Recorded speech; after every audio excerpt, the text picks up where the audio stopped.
오피셜 60년 만에 외국인 감독 위기의 브라질, UCL 최다 우승 안첼로티 선임 26일 합류 1년 계약, 안첼로티 영입은 다시 브라질이 정상에 서겠다는 선언. 브라질 축구 대표팀의 새로운 사령탑으로 마침내 카를로 안첼로티 감독이 확정되었습니다. 브라질 축구협회는 12일 한국 시각 공식 발표를 통해 레알 마드리드를 이끌던 안첼로티 감독의 부임 사실을 알렸습니다. 안첼로티 감독은 오는 26일 팀에 합류하여 2026년 북중미 월드컵을 향한 여정을 본격적으로 시작할 예정입니다. 이로써 그는 1965년 아르헨티나 출신인 필포 누네스 감독 이후 무려 60년 만에 브라질 대표팀을 이끄는 외국인 감독으로 역사의 이름을 올리게 됐습니다. 디어슬레틱 등 주요 외신에 따르면 안첼로티 감독은 25일 레알 소시에다드와의 경기를 끝으로 레알 마드리드를 떠나 곧바로 브라질 대표팀에 합류하며 2026년까지 계약을 맺은 것으로 알려졌습니다. 에드나우도 로드리게스 브라질 축구협회 회장은 안첼로티 감독 선임이 의미를 강조했습니다. 로드리게스 회장은 안첼로티를 브라질 감독으로 데려온 것은 단순한 전략적 움직임을 넘어선다. 이는 우리가 세계 축구 정상의 자리를 되찾겠다는 결의를 전 세계에 알리는 선언이다라고 역설하며 안첼로티 감독은 역사상 가장 위대한 감독 중 한 명이며 이제 지구상에서 가장 위대한 국가대표팀과 함께하게 됐다. 우리는 함께 브라질 축구의 새로운 영광스러운 장을 써 내려갈 것이다라며 기대감을 표했습니다. 축구에 관한 해가 지지 않는 나라라 불리던 브라질이지만 최근 몇 년간은 다소 주춤하는 분위기였습니다. 지난 카타르 월드컵에서 강력한 우승 후보로 꼽혔음에도 불구하고 우승에 실패했으며 코파 아메리카에서도 정상에 서지 못했습니다. 현재 진행 중인 북중미 월드컵 예선에서도 기대에 못 미치는 4위에 머물고 있으며 이는 2002년 한일 월드컵 예선전 이후 최악의 성적으로 평가받고 있습니다. 결국 브라질 축구는 변화를 위한 칼을 빼들었습니다. 지난 3월 아르헨티나와의 경기에서 1대4로 대패한 이후 당시 감독이었던 도리바우 주니오르 감독을 경질했습니다. 브라질 축구의 선택은 외국인 감독 영입이었고 지난 카타르 월드컵 이후부터 조제 무리뉴, 펩 과르디올라, 이르겐 클롭 등 유럽의 명장들과 꾸준히 접촉해왔으며 그중 안첼로티 감독이 단연 1순위였습니다.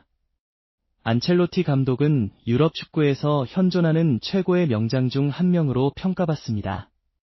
특히 유럽 챔피언스 리그에서 경이로운 기록을 보유하고 있는데 그는 유러피언컵과 유럽 챔피언스 리그를 통틀어 역사상 최초로 5회 우승을 달성한 감독입니다. AC 밀란에서 2002에서 2003 시즌과 2006에서 2007 시즌 두 차례 비기어를 들어 올렸고 레알 마드리드에서는 2013에서 2014 시즌, 2021에서 2022 시즌, 그리고 2023에서 2024 시즌까지 3차례 우승을 차지하며 통산 5회 우승이라는 전무후무한 업적을 쌓았습니다.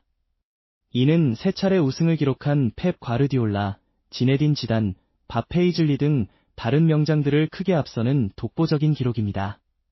탁월한 전술가라기보다는 선수들의 동기부여에 능하고 개개인의 장점을 극대화하는 데 탁월하다는 평을 받으며 이러한 능력을 바탕으로 AC 밀란, 바이에른 뮌헨, 레알 마드리드, 첼시 등 소위 빅리그 클럽들을 성공적으로 이끌었습니다. 특히 유럽 5대 리그, 잉글랜드 프리미어리그, 스페인 라리가, 이탈리아 세리에A, 독일 분데스리가, 프랑스 리그앙에서 모두 우승을 차지한 유일한 감독이라는 점 또한 그의 위상을 잘 보여줍니다. 지난 몇 년간 레알 마드리드를 성공적으로 이끌었던 안첼로티 감독이었지만 올 시즌 당시 기준은 다소 주춤하는 모습을 보이기도 했습니다. 리그에서 2위에 머물렀고 바르셀로나와의 코파델레이 결승전에서도 패배했으며 엘 클라시코에서는 전패라는 굴욕을 겪기도 했습니다. 무엇보다 킬리앙 음바페 영입 등 많은 공을 들였음에도 불구하고 유럽 챔피언스리그 우승에 실패한 것이 결정적인 요인으로 작용했습니다. 레알 마드리드 측에서 안첼로티 감독과의 결별을 시사했고 안첼로티 감독은 이전부터 자신에게 관심을 보여왔던 브라질 축구협회와 본격적인 협상에 돌입했습니다.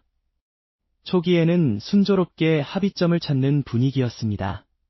다수의 언론은 안첼로티 감독이 런던에서 브라질 축구협회 관계자들과 만나 합의를 마쳤다는 보도를 쏟아냈고 안첼로티 감독이 일부 레알 마드리드 선수들에게 올 시즌을 끝으로 팀을 떠날 것이라고 비공식적으로 전했다는 이야기도 흘러나왔습니다. 하지만 최종 사인을 앞두고 갑자기 기류가 바뀌었습니다. 지난달 30일 스페인의 마르카는 안첼로티 감독이 브라질 축구협회의 제안을 최종 거절했다고 보도했으며, 브라질의 글로브 역시 브라질 축구협회가 안첼로티 감독과의 협상을 종료하기로 결정했다고 전하며 혼란을 가중시켰습니다. 이러한 급변의 원인으로는 두 가지가 거론되었습니다. 첫 번째는 레알 마드리드와의 계약 해지 위약금 문제였습니다. 안첼로티 감독은 레알 마드리드와 2026년 여름까지 계약이 되어 있었기에 사실상 경질이나 다름없는 상황에서 남은 계약 기간에 대한 위약금 지급을 요구했습니다. 하지만 레알 마드리드는 안첼로티 감독이 이미 브라질 축구협회와 합의를 마쳤으니 해지 위약금을 줄 수 없다는 입장을 고수했고, 플로렌티노 페레스 회장은 안첼로티를 자유롭게 풀어주겠다고만 했습니다.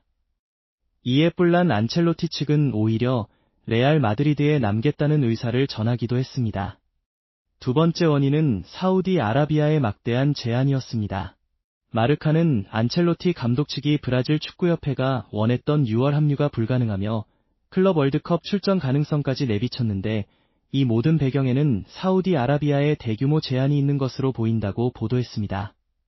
특히 사우디아라비아 측은 안첼로티 감독에게 연봉으로 5천만 달러, 약 650억 원을 제안할 용의가 있었던 것으로 알려지며 협상에 난항을 겪게 했습니다.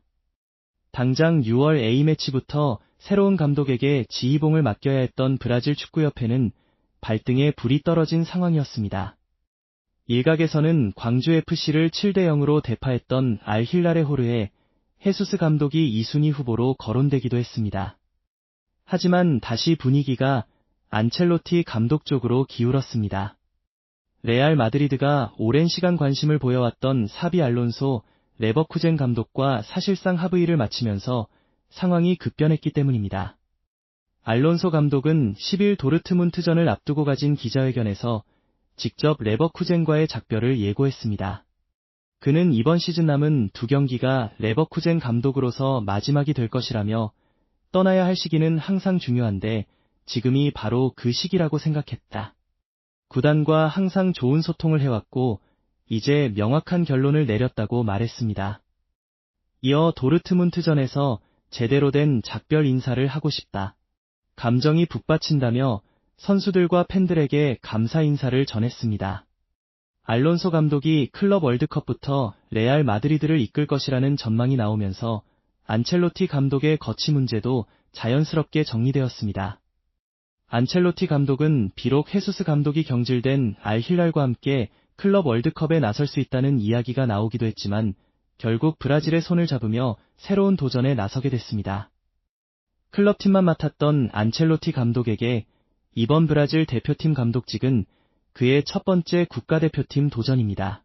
브라질 대표팀에는 레알 마드리드에서 안첼로티 감독과 오랫동안 호흡을 맞춰온 비니시우스 주니오르, 호드리구, 엔드릭, 에데르 밀리탕 등 핵심 선수들이 대거 포진해 있어 안첼로티 감독의 대표팀 적응이 빠르게 이루어질 것으로 전망됩니다.